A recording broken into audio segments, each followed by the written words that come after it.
Obulungi kwefaako.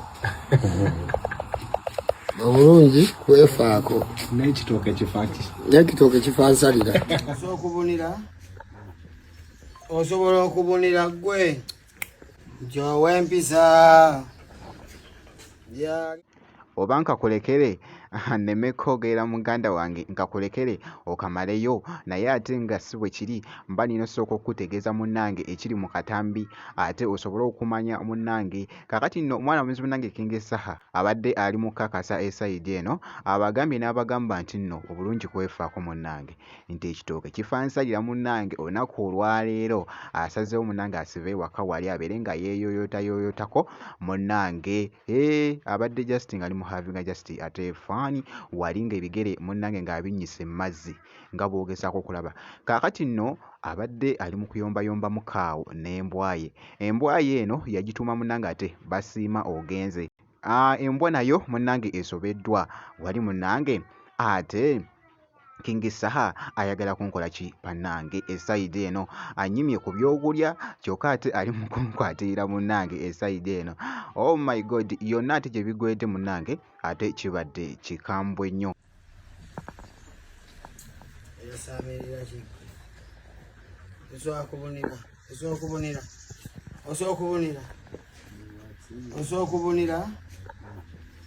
osobola okubunira gwe nti ow'empisa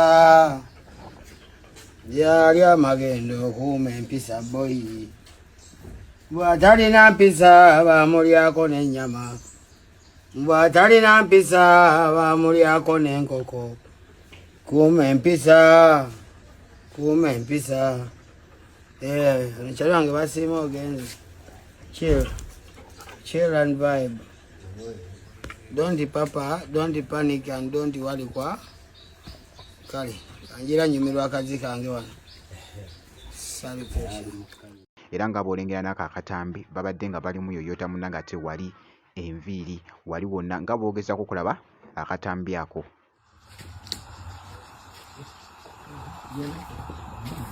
Obulungi kwefaako. Obulungi kwefaako. N'ekitooke kifaaki. N'ekitooke kifansalira. Look at me. I'm his boy. Uganda's Bio. Uganda's Jay-Z. I'm one artist in UG. You don't know. Don't know. Kale.